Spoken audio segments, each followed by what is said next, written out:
One of the big challenges faced by all multicellular organisms is transport. If you are a large organism, you usually, almost always in fact, need to be taking in substances in one place of your body and transporting them throughout the body. You also need to be taking wastes from all parts of the body and transporting them to some place where they can leave your body. Very few multicellular organisms have the serious transport problems that land plants have. This is especially obvious in big trees, because big trees are the largest of the land plants, much larger than any animal, um, and they can be perhaps 100 feet tall. Substances often have to move that whole 100 feet from top to bottom of the tree. The amount of water, for example, that a tree moves through its body is really impressive. Transpiration is the technical term for water loss from a plant due to evaporation. A maple tree that's, say, 15 meters high, that's 45 feet, has perhaps 170,000 leaves. The total surface area that that adds up to is equal to that of a square that's 75 feet on each side. There are something like 18 stomata, the little openings through which water vapor can be lost, for every millimeter of leaf area. What that adds up to is about 12 billion stomata over the surface of the tree's leaves. And when the tree is undergoing photosynthesis, each one of those little mouths is open, and just like when your mouth is open on a warm, dry day, that is how the organism loses water. Over the course of a single hour, a maple tree of this size may lose 220 liters of water, which is nearly 500 pounds. In order to stay alive then, in the heat of the day, a maple tree has to be able to bring up 500 pounds of water from its roots every hour. In your body, circulation is a very energy-intensive task. Circulation is driven by muscles, which must constantly be pumping in order to move around the fluids that keep you alive. In plants, the direct use of energy is actually not used in circulation. Flow of water is passive. Much of the time it's completely passive, although sometimes energy is used to set up a gradient of pressure that drives water. In order to understand how plants move things around, you really need to understand a few basic principles about water flow. Because in the same way that our bodies are specialized to use muscles to move things around, trees really work by the principles that govern water flow. Essentially, they use hydraulics where we use muscles. There are three factors that you need to be aware of that drive the movement of water. One of them is what's called the solute potential. You should remember that any time there is a substance that is dissolved in water, or in really anything else, in air or so forth, that substance will try to move, or it'll tend to move, so that it is an equal concentration everywhere. If it can't move, so for example, if you have two compartments that are separated by a bilayer that is not permeable to the solute, the water will move in the opposite direction until you have equal concentrations on either side. So in this case, where there's a low concentration of a solute on one side of a lipid bilayer and a high concentration on the other side, what will happen is that water will move through this lipid bilayer until the two concentrations are equal. That is, it will do so if you disregard all other forces. We'll get to what happens when other forces are involved in just a minute. This symbol here is what represents the solute potential, psi sub s. Another factor that affects water movement is physical force that is applied to water, something like a water pump. This is denoted in equations by psi sub p and called the pressure potential. If you put these together, psi sub s plus psi sub p are equal to just plain old psi, which is referred to as water potential. Water has a tendency to flow from high water potential to low water potential.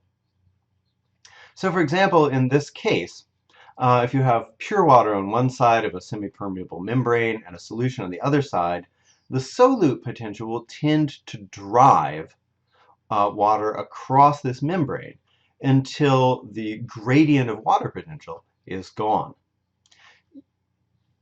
In this case, what you've got is two concentrations. This one has a concentration of 0 millipascals, and this one has a concentration of -1. Megapascals. These are in megapascals, not millipascals. A pascal, by the way, is the unit of pressure that's used in the SI system of measurement. 1,000,000 pascals is, of course, a megapascal. And by convention, water, pure water, has a solute potential of 0 megapascals. The easiest way to think about these numbers is if you think of negative water pressures, or water potential rather, as drawing water towards themselves. So where the water potential is negative, more negative than other areas, that area, that place where the water potential is most negative, will draw water toward itself.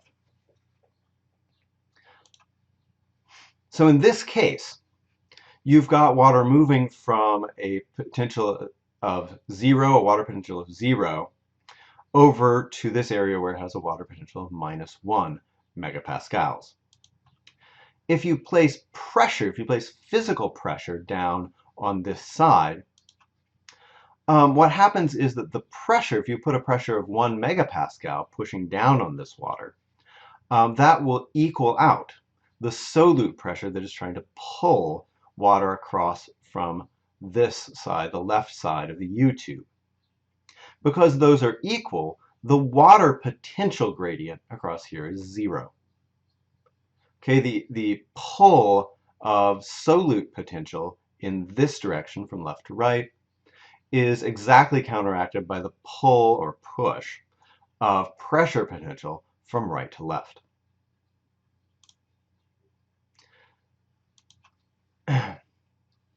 The context in which these two forces most often interact when we're talking about plants, or really other organisms, is when you're talking about movement of water in and out of a cell.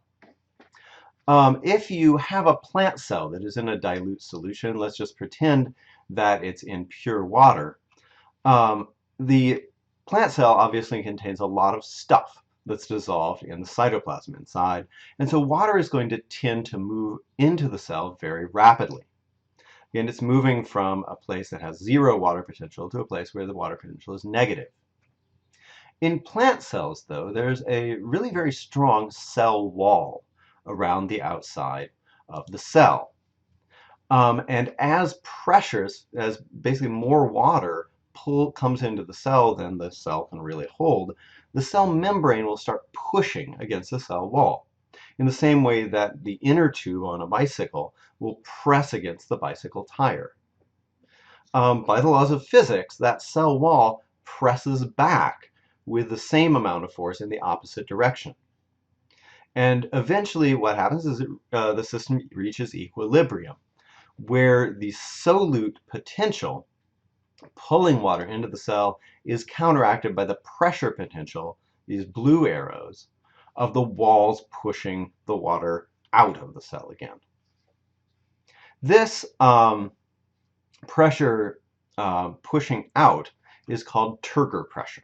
That's the yellow arrows here. And that is what keeps plant cells basically inflated with water. Again, water flows naturally down a water potential gradient.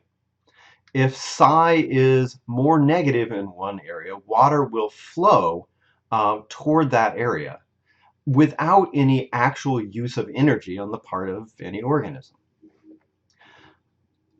Plants exploit this by basically creating a continuous column of water all the way from the outsides of their leaves to the bottom of their roots. Depending on the humidity, the water potential in the atmosphere may differ, but it's basically always lower than the water potential inside leaves. So for example, on an average day, the water potential outside a plant in the atmosphere might be minus 95 megapascals. Within a leaf, the value for psi, the water potential, is going to be much, much higher than that because the leaf is essentially saturated with water. Remember that there's the spongy mesophyll on the underside of a leaf is a tissue that's largely full of pockets and empty spaces. It communicates with the outside only through the tiny stomata. So it's relatively easy for those enclosed spaces to become saturated with water vapor. What that is going to tend to do then is set up a situation where the spaces within the spongy mesophyll are saturated, the atmosphere outside is not saturated, and so water molecules are constantly being pulled from the higher water potential inside to the lower water potential outside of the leaf.